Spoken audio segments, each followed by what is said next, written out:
No hay nada como un día en la vida de la ciudad de Nueva York desde el cielo. Cuando planeas entre torres que te quitan el aliento. Cuando descubres la sorprendente forma en que los neoyorquinos viven, trabajan y juegan. Y cuando descubres lo que realmente se necesita para que una megaciudad como esta se mantenga activa todos los días del año.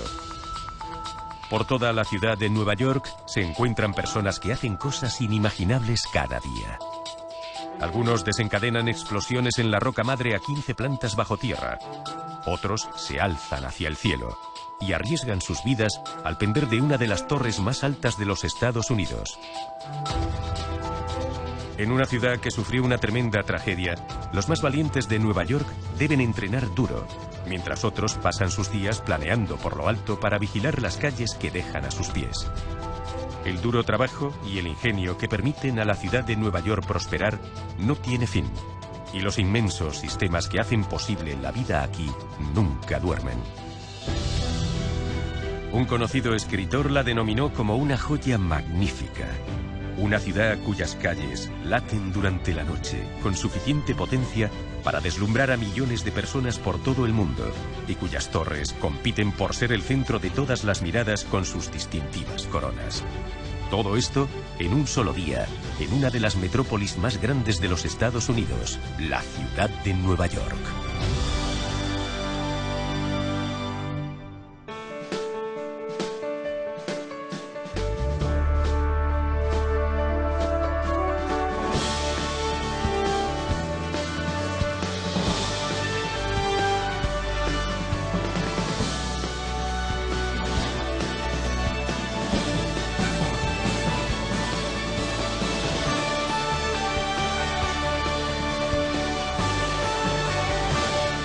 América desde el aire, Nueva York.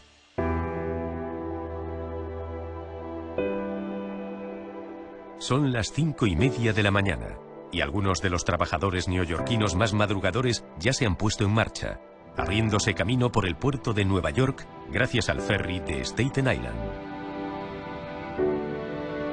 El comienzo del día en esta ciudad tiene un espíritu mágico. Cuando las aguas que la rodean siguen en calma y el gran potencial de vida se eleva en el horizonte.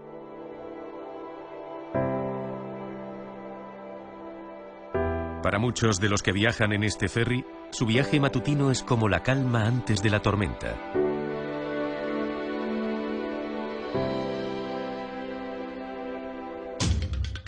En cuanto llegan al puerto de Whitehall Terminal, comienzan a fluir, al tiempo que un nuevo día en la extraordinaria vida de Nueva York comienza. Esta ciudad es el hogar de 8 millones de personas, más que toda la población de Los Ángeles, Dallas, Chicago y Miami unidas. Cubre más de 780 kilómetros cuadrados y está dividida en 5 distritos. El distrito de Staten Island se sitúa en el sur, a la entrada de la bahía de Nueva York. Al este se encuentran los distritos más poblados, Brooklyn y Queens. Al norte se encuentra el Bronx. Y finalmente, la larga y estrecha isla de Manhattan, que se extiende a lo largo del río Hudson. Con 1,5 millones de residentes permanentes, Manhattan no es el distrito más abarrotado de Nueva York.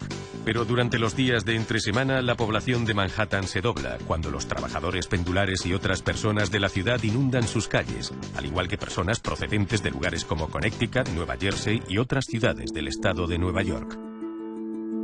Uno de esos trabajadores es el operario de grúas John Schaffner. Todos los días a las 6:30 de la mañana, cerca del One World Trade Center, John comienza su escalada de más de 10 pisos de altura, hasta la cima de una de las grúas de construcción más altas de los Estados Unidos. Lo hace sin arnés ni sujeción de seguridad a más de 60 pisos del suelo. La grúa de John es una de las dos que se encaraman sobre el Three World Trade Center, un rascacielos de 80 pisos, la última de las enormes torres que se alzan sobre la zona cero, 15 años después del 11S. Las dos grúas de este edificio están dirigidas por miembros cualificados de la Unión de Ingenieros Local 14. A 24 metros sobre John, el ingeniero Dave Brown se encamina hacia una grúa todavía más alta. Al llegar a la cima, pasará el día a más o menos la misma altura que la plataforma de observación del Empire State Building.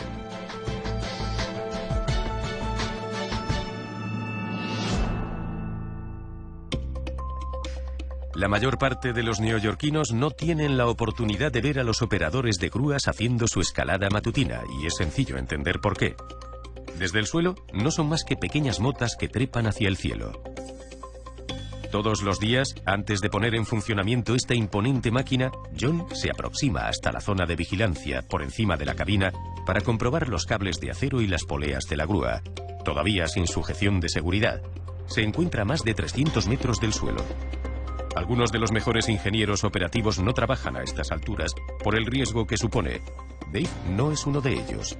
Situado en la grúa por encima de John, ya está preparado para su primer encargo. Necesita elevar más de 10 toneladas de acero que se encuentran sobre un remolque aparcado a cientos de metros por debajo de la grúa. Hace descender el enorme gancho de la grúa. Al nivel del suelo, dos trabajadores, a quienes se denomina conectores, unen las vigas al gancho. Equilibrar de forma segura una carga tan pesada como esta, en un cable de solamente 33 milímetros de grosor, es una de las tareas más especializadas del trabajo con metales. Cuando está listo, un trabajador a nivel de la calle le da la autorización a Dave por radio para que comience a subirlo. Para manejar grúas de construcción sobre rascacielos se debe tener mano firme. A veces, las cargas que elevan Dave y John están completamente fuera de su campo de visión. Tienen que confiar en diagramas de carga, pantallas de ordenador y otros trabajadores para asegurarse de que todo permanece seguro mientras el acero se mueve por el aire. Se tardan unos 5 minutos en hacer subir 70 pisos, unos 11.400 kilos de acero. Estas enormes piezas constituirán la estructura de los suelos de los pisos más altos de la torre. Ahora Dave ya puede ver con sus propios ojos lo que está haciendo volar al acercárselo a los trabajadores bajo sus pies. Ellos se encargan de desenganchar la carga y liberar a la grúa lo más rápido posible. Cuando el tiempo es bueno, este tipo de grúas tienen que permanecer en movimiento constante. Son las encargadas de elevar casi cualquier herramienta, máquina y nueva pieza para la construcción al ir creciendo más y más. En la grúa número 2, John está en medio de otro levantamiento. Uno de los mayores peligros del trabajo con grúas es el mal tiempo. Un golpe de viento inesperado podría provocar que estas masivas columnas se estrellasen contra las ventanas de la torre de al lado. Esa es una de las razones por las que las grúas no tienen permitido operar en la ciudad de Nueva York cuando el viento supera los 55 kilómetros por hora. También hay estrictas regulaciones sobre dónde pueden posicionar el gancho durante la subida en función del peso de la carga. Cualquier error podría derrumbar la grúa en su totalidad. Cada una de las acciones que realizan Dave y John tienen posibles consecuencias mortales para las personas que haya debajo. Tienen que mantenerse totalmente concentrados durante el tiempo en que la carga esté en el aire. La construcción del paisaje urbano de Nueva York no sería posible sin este baile cuidadosamente coreografiado por los expertos trabajadores e imponentes máquinas como estas. Cada día a las 7 de la mañana, al tiempo que John y Dave ponen en funcionamiento sus grúas, millones de estadounidenses de todo el país comienzan su día justo aquí, en las calles de la ciudad de Nueva York, cuando sintonizan los programas matutinos de los 3 grandes canales de televisión. El programa Today fue emitido por primera vez hace más de 60 años y el público sigue reuniéndose cada mañana frente al estudio de Rockefeller Center con la esperanza de verse en televisión. Mientras tanto, los residentes de la isla Roosevelt, en el río Este, se disponen a realizar uno de los viajes más singulares de toda la ciudad. Se dirigen a Manhattan en teleférico. Cuando comenzó a funcionar en 1976, era el único teleférico de este tipo en el país. Aquellos que viven en la angosta isla de Nueva York han confiado en él desde entonces. En Nueva York, algunas personas empiezan el día desde lo alto, pero hay otros que tienen que mentalizarse para pasar un turno de 8 horas perforando la tierra bajo el suelo de las calles. Este gigantesco socavón en Long Island City, en Queens, es el lugar por el que llegan a las profundidades. Es la entrada al mayor proyecto de infraestructuras de transporte de la nación. Una serie de túneles ferroviarios bajo la ciudad llamado Acceso al East Side. permitirá que pasen por primera vez trenes desde Long Island hasta la terminal Grand Central Station de la zona este de Manhattan, pasando por debajo de la isla Roosevelt. Este proyecto de $10.000 millones es obra de uno de los sindicatos más legendarios de Nueva York, Local 147, más conocido como los Sandhogs. Durante más de un siglo, los Sandhogs han excavado bajo los cimientos de Nueva York para construir puentes y túneles que conecten los 5 distritos de la ciudad. Recibieron su nombre durante la construcción del puente de Brooklyn en la década de 1870. Para conseguir crear unos cimientos firmes para las torres del puente, tuvieron que trabajar en cámaras de aire bajo el agua y cavaron decenas de metros a través de la arena hasta llegar a una roca madre sólida. Desde entonces se les conoce como los Sandhogs, los excavadores de arena. Más que cualquier otro colectivo, los Sandhogs han sido los responsables de que Nueva York se convierta en una metrópolis gigante.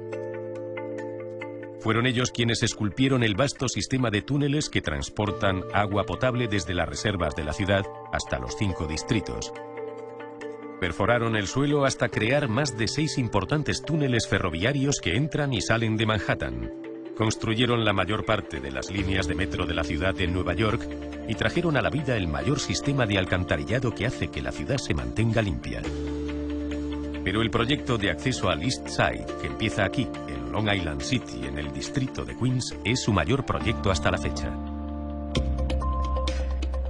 Los Sandhogs son una familia muy unida. Con el paso de los años, docenas de miembros han fallecido o han resultado heridos en derrumbamientos de túneles, explosiones y accidentes de grúas. Pero los riesgos no los han detenido.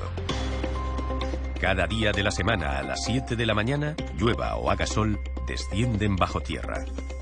El eslogan de los Sandhogs es «Los hombres que hacen que Nueva York funcione». Pero las cosas están empezando a cambiar. Por el momento, ya hay mínimo una mujer en el sindicato de los Sandhogs. Puede que los trabajadores pendulares o los dueños de los condominios cercanos echen vistazos a los constructores de estos túneles, pero la mayor parte del tiempo, los Sandhogs permanecen invisibles. Cuando alcanzan el fondo del túnel, se dirigen hacia su interior, en donde enormes máquinas, llamadas tuneladoras, llevan más de 10 años abriéndose camino sobre la roca madre, forjando nuevos túneles ferroviarios uno al lado de otro. Cuando este proyecto finalice, cientos de miles de trabajadores pendulares de Long Island pasarán el final de su viaje apresurándose por un túnel de vanguardia, a más de 13 pisos por debajo de las calles de Manhattan.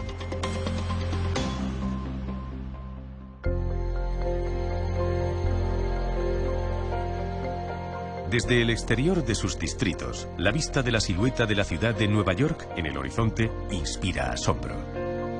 Sus 2 bloques de torres de oficinas, centradas alrededor de Wall Street y Midtown, hacen que Nueva York parezca 2 ciudades separadas. Hay una buena razón por la que Manhattan no es una gran pared de rascacielos. Normalmente, los edificios altos se construyen sobre una base de roca madre, por su estabilidad. La capa de roca madre bajo Times Square es solamente de 5 metros de profundidad. Pero descendiendo hacia el sur, esta capa de roca, conocida como el esquisto de Manhattan, repentinamente se sumerge a una profundidad de 80 metros bajo las calles. Es una profundidad demasiado grande para que los constructores alcancen a construir sobre ella, razón por la que la mayoría de los edificios de Manhattan no son demasiado altos. Pero Nueva York sigue siendo la ciudad con más rascacielos de todos los Estados Unidos. Esto hace que Manhattan sea el distrito más densamente poblado. Con tantos apartamentos amontonados unos sobre otros, simplemente hay más personas de media por metro cuadrado que en otros distritos. Y cada día, los edificios de la silueta de Nueva York se hacen más delgados y más altos. Cuando el 432 de Park Avenue fue terminado en 2015, cambió para siempre el perfil de la ciudad. Esta torre de 96 pisos tiene un ático que recientemente se vendió por $95 millones. Este es solo uno de los numerosos rascacielos residenciales que se alzan al sur de Central Park, en una zona que ha sido denominada la hilera de los multimillonarios. La oportunidad de ver este extraordinario logro de la ingeniería y del diseño desde lo más alto es una de las cosas que atrae a unas 10.000 personas al día a la plataforma de observación del Empire State Building. Desde aquí arriba, puede parecer que Nueva York tiene un paisaje lleno de interminables edificios. Tal vez porque hay casi 1 millón de ellos en los 5 distritos. Pero cuando uno comienza a observar de cerca las calles de Nueva York, se empieza a dar cuenta de que la ciudad cuenta con una gran cantidad de espacios abiertos. Uno de ellos es Bryant Park, en la unión de la calle 42 y la Sexta Avenida. A las 10 de la mañana, cientos de personas se reúnen aquí y abarrotan el césped para hacer yoga en grupo, al estilo neoyorquino, rodeados por torres de oficinas. Pero uno de los espacios abiertos más interesantes se sitúa en la zona oeste de Manhattan. Es una antigua vía ferroviaria elevada que ha sido transformada en un parque público. Se expande más de 2,5 kilómetros por la ciudad, por encima de las calles. Esta vía férrea fue construida originalmente en 1930 para evitar que los neoyorquinos resultasen heridos o asesinados por las máquinas de vapor que solían circular hasta el centro de la 10ª Avenida. Después de que los trenes de mercancías dejasen de transitar por ella en la década de 1980, la vía elevada cayó en el olvido. Inicialmente los constructores se plantearon darle un nuevo propósito a esta estructura industrial. Pero hoy, el parque lineal es una franja de zona verde que prácticamente vuela sobre las bulliciosas calles que se encuentran a sus pies. Suele estar en las listas de los 10 mejores lugares para visitar en la ciudad de Nueva York. Los neoyorquinos llevan siglos readaptando tierras industriales y costeras, pero solo desde 2002 la ciudad ha creado más de 345 hectáreas de parques. Aquí, en Brooklyn, por todo el río Este, los viejos muelles han renacido como espacios públicos. Son algunos de los lugares en los que los neoyorquinos escapan de sus ajetreos cotidianos.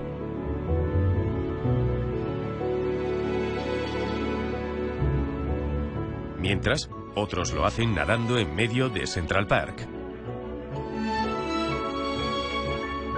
O disfrutan del Museo Metropolitano de Arte. Aquí, en el tejado del museo, las exhibiciones atraen a grandes multitudes. Hoy se puede disfrutar del trabajo de la artista británica Cornelia Parker. Es una instalación temporal inspirada en la casa del terror de la película de suspense de Alfred Hitchcock, Psicosis. Pero probablemente no haya un lugar tan colorido en el que evadirse en todo Nueva York que este, la playa y el paseo de Coney Island, en Brooklyn.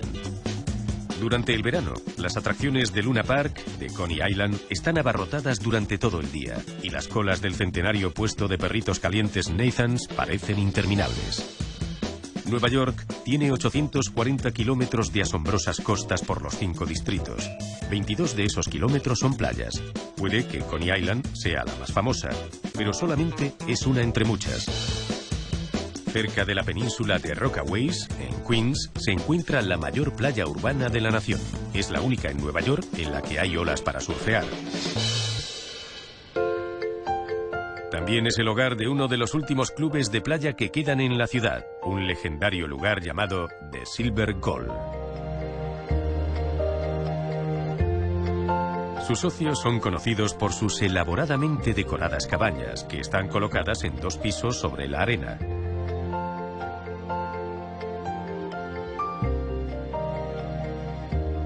The Silver Gull es un perfecto ejemplo de cómo los neoyorquinos encuentran la forma de crear comunidades unidas en esta ciudad de millones. Uno de sus socios definió la sensación de cada otoño cuando el Silver Gull cierra sus puertas. Cada invierno contamos los días que faltan para que llegue el verano, decía. Sencillamente, somos una gran familia.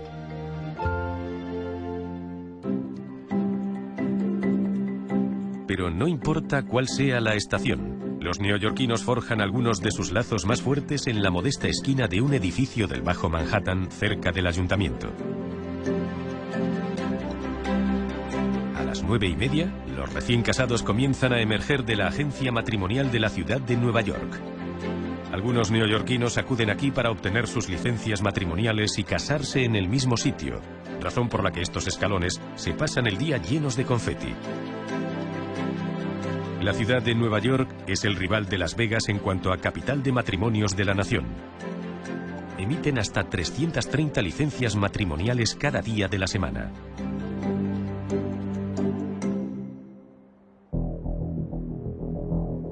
Pero mientras algunos celebran el mejor día de sus vidas, al otro lado de la ciudad, equipos de reclutas especiales se preparan para el peor día imaginable. Se entrenan para rescatar a conciudadanos neoyorquinos de incendios, accidentes y desastres. Son las 11 de la mañana en la Academia de Formación del Departamento de Bomberos de Nueva York en Randall's Island, a las orillas del río Este. Es el lugar en el que todos los nuevos reclutas del Cuerpo de Bomberos de la ciudad de Nueva York se ponen a prueba con llamas, humo y duro entrenamiento físico. Estos bomberos a prueba, conocidos como Pruvis, entrenan aquí hasta 6 meses. Al igual que en la Academia de Entrenamiento para el Ejército, todos deben atenerse a una larga lista de estrictas reglas, desde los uniformes que llevan hasta la forma de dirigirse a sus superiores. Durante la mayor parte del entrenamiento, estos Pruvis deben llevar hasta 45 kilos de equipamiento. Es el programa de bomberos más duro del país.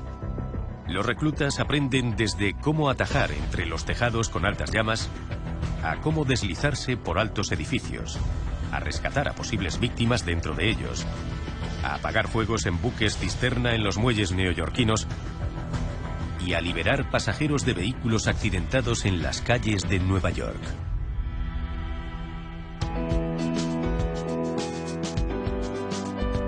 Los novatos deben estar preparados para actos de terrorismo y cada uno de ellos es consciente del peligro. Saben que 343 miembros del cuerpo de bomberos perdieron la vida en los ataques del 11S. Aprenden a clasificar a las víctimas y a limpiar a fondo a sus compañeros en caso de ser atacados con armas químicas. Cada día llegan nuevos reclutas para entrenarse. No todos los novatos pueden soportarlo. Un 10% de ellos abandonará antes de que finalice el entrenamiento. Pero aquellos que se gradúen serán honrados al ser asignados a uno de los parques de bomberos de los 5 distritos, al igual que los más de 10.000 bomberos neoyorquinos antes que ellos.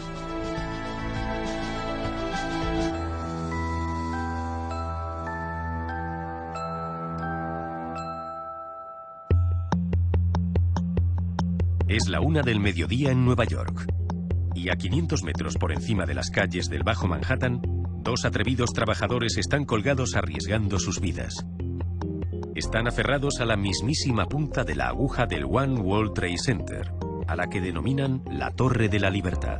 Cuando la terminaron, era el edificio más alto del hemisferio occidental, alzándose a unos simbólicos 541 metros sobre las calles.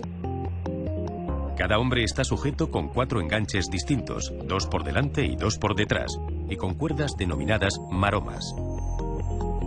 Están cubriendo la estructura con antenas transmisoras que se utilizarán para la emisión televisiva.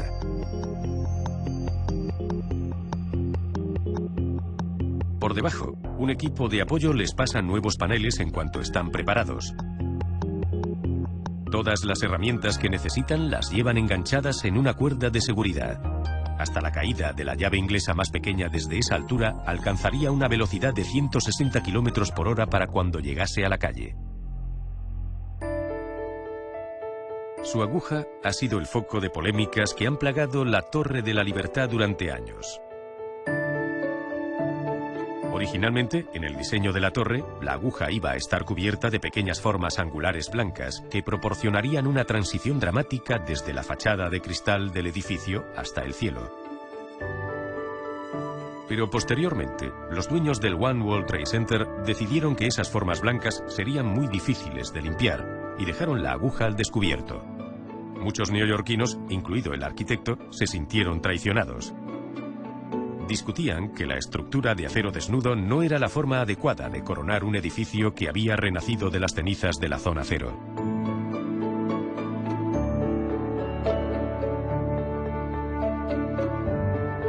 El periódico Wall Street Journal ridiculizó la aguja al denominarla un paraguas del revés.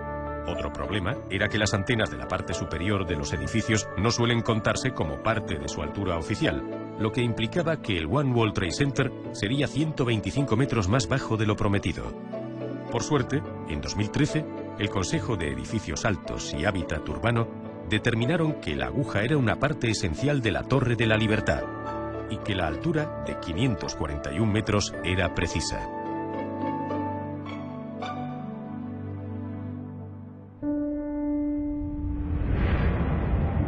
Actualmente, la mayor preocupación de estos trabajadores es terminar su trabajo y volver al suelo antes del anochecer. Hasta que lo hagan, disfrutarán de una impresionante vista de los 5 distritos de Nueva York y de mucho más. Estar colgado durante horas a 541 metros sobre Manhattan es una de las formas más extremas en que algunas personas de Nueva York pasan el día. Pero al otro lado de la ciudad hay miles de personas que pasan semanas e incluso meses atrapados tras las rejas.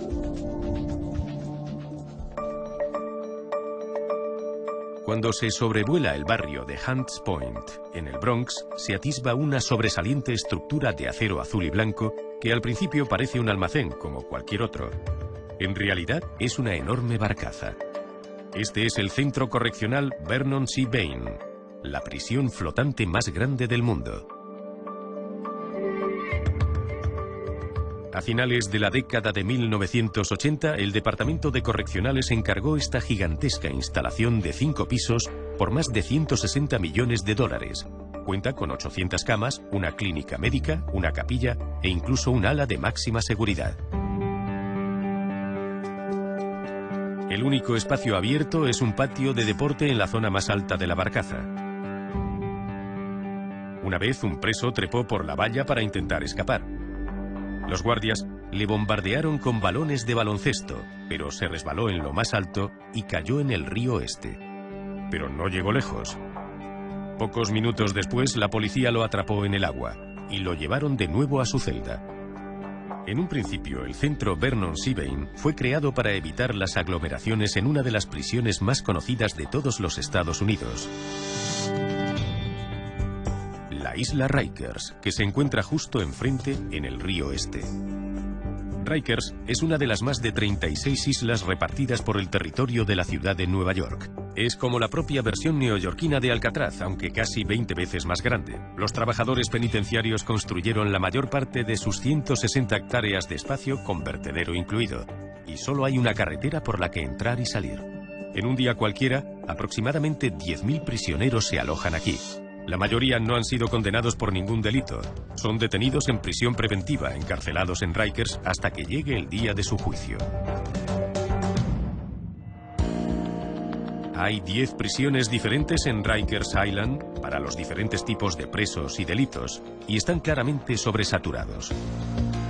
Por esta razón, la ciudad ha construido más de 2 docenas de carpas de plástico con camas de estilo dormitorio. En los calurosos y abarrotados pabellones de presos de la prisión, muchos de los cuales no cuentan con aire acondicionado, surgen tensiones que a veces causan disturbios a gran escala.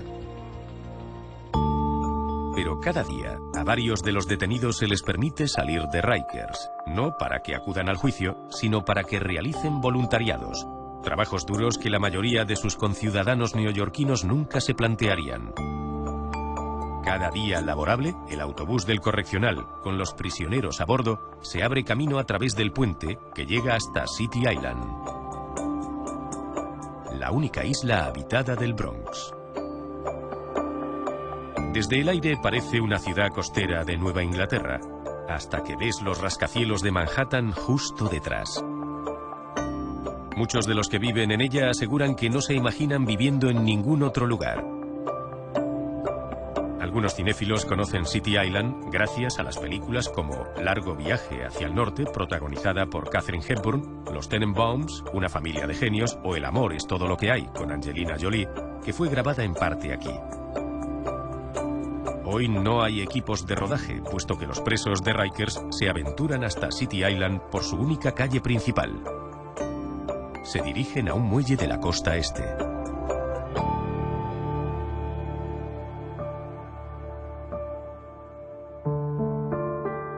Desde aquí, los prisioneros, todavía dentro del autobús, hacen un pequeño viaje en ferry por Long Island Sound, hasta una isla llamada Hart. Esta pequeña y abandonada porción de tierra se sitúa en el límite este de la ciudad de Nueva York. Puede que la isla Hart sea pequeña, pero ha desempeñado un importante papel en la historia de Nueva York. Durante la Guerra de Secesión, sirvió como campo de prisioneros de guerra en donde retener a los prisioneros confederados. Pero la superpoblación y el contagio de enfermedades causó que más de 200 soldados confederados muriesen aquí, en un lugar que posteriormente ha sido descrito como un campo de concentración. A finales del siglo XIX se utilizó como hogar para hombres desahuciados y las ruinas de su antiguo hospital siguen en pie. Pero en 1868, la ciudad de Nueva York compró la isla Hart para utilizarla como cementerio público, un rol que sigue activo hoy en día. Aquellos que fallecen en cualquiera de los 5 distritos y no son identificados, o cuyos cuerpos no son reclamados por las familias, se transportan aquí en ferry. Los presos de Rikers se prestan voluntarios para darle una sepultura digna a estas almas perdidas. También se utiliza para enterrar a los fallecidos cuyas familias no se pueden permitir una tumba en un cementerio. Bajo los campos de la isla Hart hay aproximadamente 1 millón de tumbas. Cada cuerpo es minuciosamente geolocalizado, por si las familias quisiesen reconocer el cuerpo más adelante o por si deseasen desenterrar a sus seres queridos para volver a enterrarlos en otro lugar. A los prisioneros se les paga únicamente 50 centavos por cada hora de trabajo, pero cuando vuelven a sus celdas, lo hacen sabiendo que han desempeñado un rol importante en la vida de la ciudad, al dignificar a los conciudadanos neoyorquinos y a aquellos que han sido olvidados.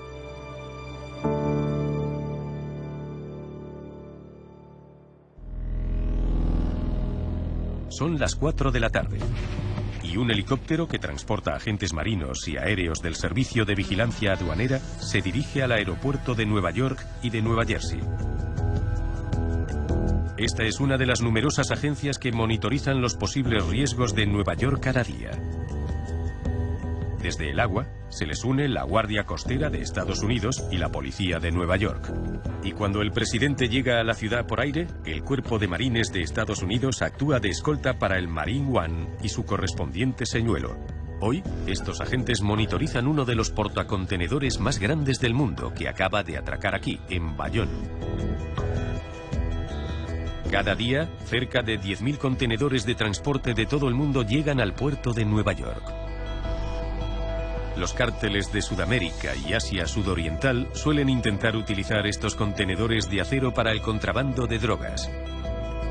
Saben que es completamente imposible que las autoridades estadounidenses revisen todos los contenedores, pero los ojos expertos desde el cielo son capaces de detectar las actividades y el cargamento ilegal. Un envío ilegal desde aquí podría suponer que cargamentos de cocaína, heroína y metanfetaminas, valoradas en millones de dólares, llegasen a las calles de Nueva York a las pocas horas del anclaje. En 2015, los agentes del puerto de Nueva York inspeccionaron un contenedor procedente de la nación sudamericana de Guyana. Descubrieron que estaba lleno de langostinos congelados que habían sido rellenados de cocaína, por un valor de 12 millones de dólares. Hoy parece que todo está en orden con el cargamento de este buque.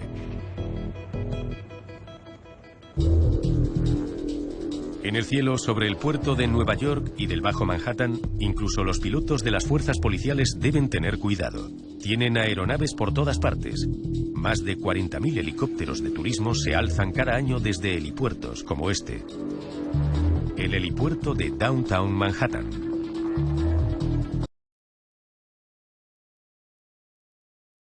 Y hacen que el cielo sobre el puerto de Nueva York sea el espacio aéreo más concurrido de todo el mundo. Si se mapeasen las rutas que toman cada uno de estos helicópteros cada día, sería algo así. Una enmarañada red que comienza en el helipuerto de Downtown Manhattan y se arremolina alrededor de las torres de oficinas de Wall Street. Alguna de las rutas recorre el río Hudson de arriba a abajo, mientras que otras se dispersan por el puerto de Nueva York con el fin de que los turistas atisben algunos puntos de referencia, como la Estatua de la Libertad. Algunos de estos viajes duran menos de 20 minutos, lo que explica que haya tal cantidad de vuelos. Hoy, un helicóptero del Departamento de Policía de Nueva York está patrullando sobre el Bajo Manhattan. Es el aniversario del 11S e incluso los agentes federales se encuentran vigilando la zona cero. Visto desde la planta 104, este helicóptero no es más que una pequeña mancha. Pero está repleto de tecnología que puede localizar posibles amenazas tanto en la calle como en el aire con una precisión asombrosa. Siempre hay alguien realizando un trabajo fascinante en algún sitio de la ciudad de Nueva York. Algunos planean muy alto sobre Wall Street. Otros pasan su día guiando cientos de aviones desde el Aeropuerto Internacional John F. Kennedy, desde la torre de control. Y también hay quien es responsable de atracar cuidadosamente el colosal crucero Queen Mary II cada vez que llega a Brooklyn. Pero imagínense pasar todo el día aquí, en uno de los más de 1000 cables de suspensión que sujetan la plataforma del puente Verrazano-Narrows. Es la única carretera que une el distrito de Staten Island con el resto de Nueva York, y también resulta ser una de las maravillas del mundo de ingeniería. Cuando fue terminado en 1964, la longitud de su tramo central de 1.298 metros lo convirtió en el puente en suspensión más largo del mundo. Pero para conseguir que se mantenga en pie, el trabajo en el puente nunca se detiene. El Verrazano está bajo constantes ataques del agua del mar. Los ingenieros deben inspeccionar rutinariamente los cables en búsqueda de erosión y de posibles zonas de debilidad. Hoy, la mitad de los carriles del Verrazano están cerrados. El equipo ha hecho pedazos la cubierta de los carriles para poder reemplazarlos con materiales más ligeros y duraderos. Uno de esos trabajadores es Kim Maloney. Es miembro del sindicato de herreros de Brooklyn, Local 361. Además, es una de las pocas soldadoras del sindicato en toda la ciudad de Nueva York. Kim estuvo en la escuela de arte antes de convertirse en soldadora. Ahora, ella y sus compañeros han aceptado un trabajo muy duro. Durante más de 10 horas al día, durante 3 años, deberán soportar la lluvia, la nieve, los vientos gélidos, el ruido y el cansancio constante de los casi 200.000 vehículos que cruzan el Verrazano cada día. El trabajo de hoy de Kim es introducir nuevos tornillos en las vigas de acero del puente. Servirán para sujetar nuevas secciones de carretera. Cualquier retraso en este proyecto resultaría catastrófico para las decenas de miles de personas que dependen del Verrazano cada día. Incluso podría afectar a la economía de la ciudad. Pero aquí arriba, la seguridad es más importante que la velocidad. Un resbalón sobre una viga podría hacer volar a Kim en una caída de 70 metros hasta llegar al agua. Pasar 3 años revistiendo el Verrazano viene acompañado de una gran recompensa: el orgullo de saber que han reconstruido este icono neoyorquino para las futuras generaciones.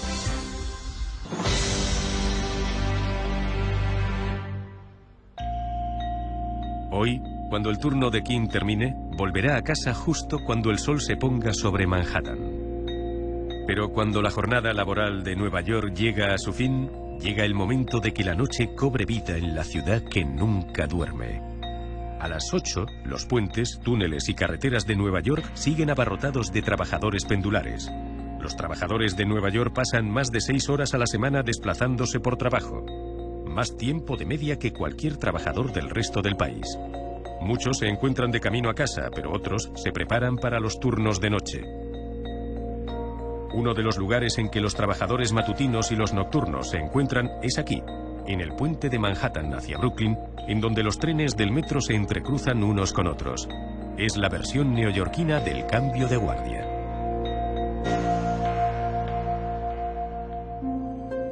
Al comenzar a explorar los 5 distritos al caer la noche, es fácil entender por qué Nueva York es la ciudad que nunca duerme. Aquí, dentro de la vasta imprenta del New York Times, en College Point, en el distrito de Queens, los trabajadores de diversos sindicatos se preparan para imprimir 300.000 copias del periódico del día siguiente, en cuanto reciban los archivos digitales de los editores de Manhattan. En las puertas traseras los camiones se alinean para llevar rápidamente los periódicos a las tiendas poco después de que comience a rodar la imprenta. Muy cerca, cientos de taxistas comienzan su turno alineándose en la cola del aeropuerto La Guardia, mientras esperan a los pasajeros. Las pistas de este gran aeropuerto de Nueva York comienzan a tranquilizarse pasada la medianoche para ayudar a reducir el ruido que pueda perturbar a los residentes de la zona. Pero los controladores del tráfico aéreo de la torre están de guardia las 24 horas del día. Tienen que estar preparados para guiar a los aviones que llegan por la noche para que su aterrizaje sea seguro. Para aquellos afortunados que llegan a los aeropuertos de la ciudad de Nueva York por la noche, no hay nada mejor que atisbar la silueta de Manhattan. El escritor Thomas Wolfe una vez lo describió de este modo: Nueva York resplandece como una magnífica joya con su perfecto escenario de mar, tierra y estrellas. Durante el día, los edificios de la silueta de Nueva York son los héroes de la ciudad. Pero en cuanto el sol se pone, rápidamente sus calles le roban el protagonismo al transformarse en ríos de luz en movimiento.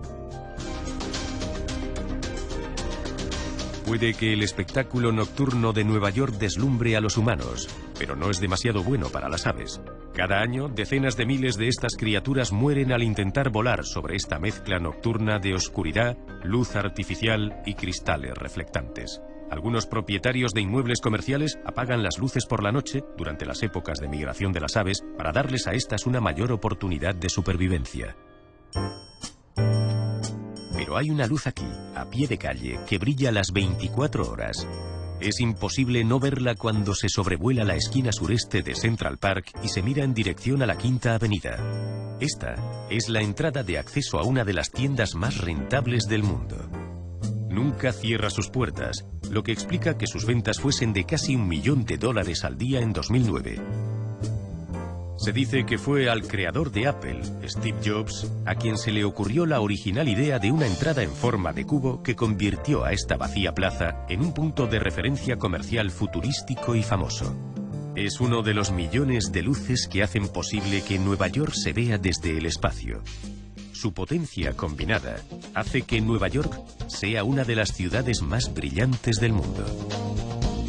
Y la zona con la iluminación más intensa de todas recae en el centro de Manhattan. Desde el cielo parece que la franja de Las Vegas se ha dejado caer sobre el centro de la ciudad. Esto es el resplandor LED de Times Square. Lleva siendo el corazón de la luz y de la publicidad en Nueva York y prácticamente del mundo desde 1904. Fue entonces cuando se encendieron las primeras bombillas de una valla publicitaria anunciando el whisky de Tennessee llamado Trimble. Al situarse en esta intersección triangular entre la Séptima Avenida y Broadway, el cartel recién iluminado podía distinguirse a más de 1,5 kilómetros. Esa buena visibilidad fue la razón de que esta intersección continúe siendo el resplandeciente monitor de varios pisos de pantalla, letreros y vallas publicitarias LED controladas por ordenador que es hoy en día. Pero alrededor de Times Square, millones de luces también brillan cada día del año. Tras el anochecer, las ventanas tintadas de los 58 pisos de la Trump Tower le dan un brillo misterioso.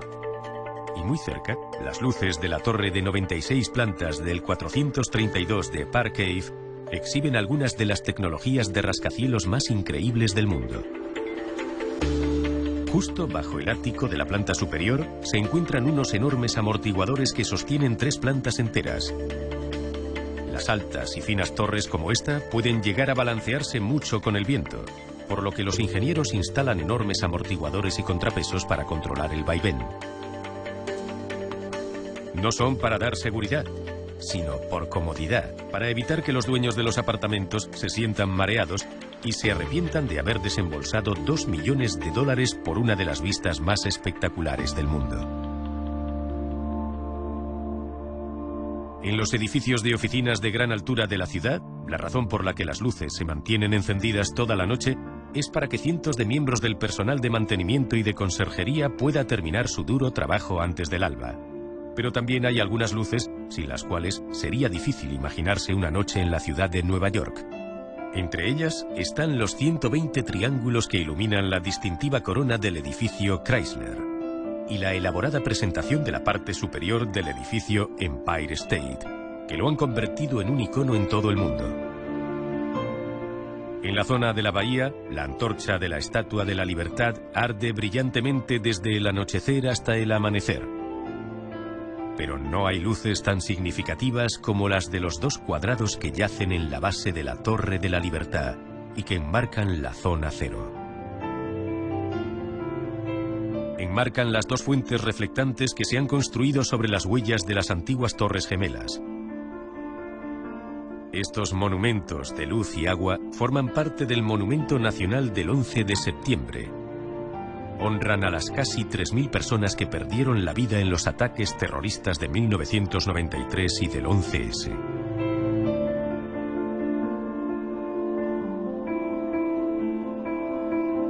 Durante la noche, estas fuentes y sus luces son las guardianas del Bajo Manhattan, les dan la seguridad a los neoyorquinos y al mundo entero de que lo que ocurrió aquí nunca se olvidará.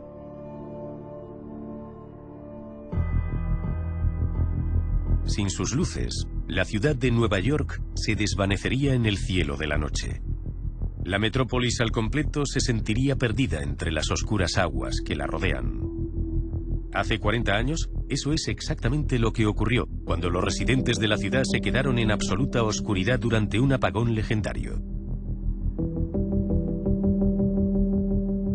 El 13 de julio de 1977, una serie de relámpagos provocaron un fallo masivo de la red eléctrica que duró 25 horas. Cientos de personas tuvieron que ser rescatadas de los oscuros túneles del metro. Los pirómanos encendieron cientos de fuegos y las multitudes saquearon casi 2000 tiendas. En aquel momento, la tasa de asesinatos de la ciudad era de 6 aterradores asesinatos al día, y el famoso asesino en serie, el hijo de Sam, estaba a la fuga. Muchos neoyorquinos se resguardaron en sus hogares, demasiado asustados para adentrarse en el peligro de las oscuras calles de la ciudad. Un periódico japonés plasmó el sentimiento de aquel suceso con su titular: "El pánico se adueña de Nueva York". La revista Time lo denominó como la noche del terror. Hoy, si hay alguien que encuentre seguridad en las luces de Nueva York, son aquellos que tienen que salir tras el anochecer para trabajar en turnos de noche, mientras que sus conciudadanos permanecen profundamente dormidos. A las 2 de la madrugada, los metros de la línea F serpentean por Brooklyn.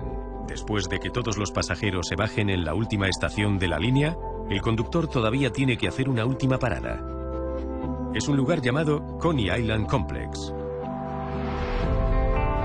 Cada noche, cientos de vagones de metro llegan a estas instalaciones en Brooklyn. Llenan cada una de las vías de las instalaciones. El Coney Island Complex es el taller de mantenimiento más grande de los Estados Unidos.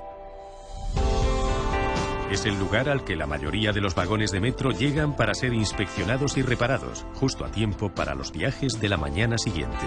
Los trabajadores de estas instalaciones son algunos de los héroes en la sombra de la ciudad, trabajando en el turno de noche para que millones de conciudadanos neoyorquinos sean capaces de llegar al trabajo al amanecer. Todos los pasajeros saben lo que se siente cuando repentinamente un tren queda fuera de servicio o se avería en un túnel oscuro entre 2 estaciones. La razón por la que esto no ocurre muy a menudo es por el duro trabajo que se realiza aquí cada día del año. Cuando el huracán Sandy azotó la ciudad de Nueva York en 2012, 1,5 metros de agua salada inundó los raíles y cortocircuitó el sistema de conmutación que permitía entrar y salir a los trenes. Para que el metro siguiese funcionando, los trabajadores no tuvieron más remedio que encender cada sistema de conmutación de cada vía a mano, al igual que solían hacer sus antepasados en el siglo XIX. 7 noches a la semana, las luces de las instalaciones de Coney Island brillan hasta el amanecer, mientras los trabajadores se apresuran para asegurar que los trenes, como este, continúen acelerando por las vías durante otras 24 horas sin problema alguno. En la oscuridad de la noche de Nueva York hay innumerables operaciones en marcha, sin las cuales esta metrópolis entraría rápidamente en caos. Limpiar la basura de las calles es una de ellas. Para la mayoría de los neoyorquinos, este centro de transferencia de materiales reciclables del puerto de Queens es los ojos que no ven y el corazón que no siente. Es imposible imaginarse la vida sin él y sin los trabajadores que pasan las noches ayudando a eliminar las 12.000 toneladas de desperdicios que los neoyorquinos generan al día. Pero aquí hay unas instalaciones designadas para celebrar el importante rol que desempeña en la vida diaria de millones de neoyorquinos.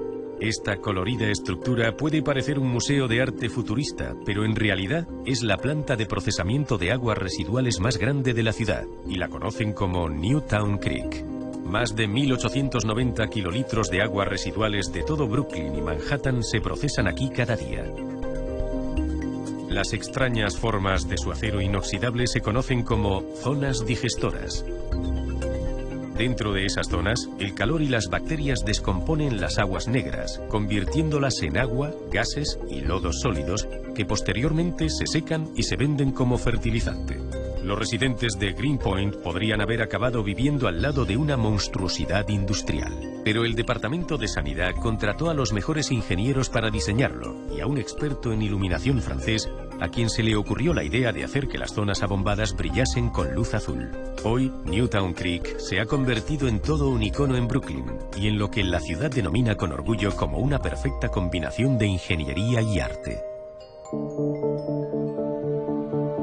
Desde que la ciudad fue fundada, el ingenio ha ido construyendo a Nueva York y los neoyorquinos de todo tipo han colaborado de forma extraordinaria para conseguir el florecimiento de su ciudad. Ya sea arriesgando su vida desde lo más alto del cielo, entrenando para estar preparados para aquello que se interponga en el camino, o trabajando en los turnos de noche para conseguir que la mayor ciudad de los Estados Unidos continúe avanzando sin parar. Un día en la vida de la ciudad de Nueva York es algo completamente diferente a un día en cualquier otro lugar del mundo.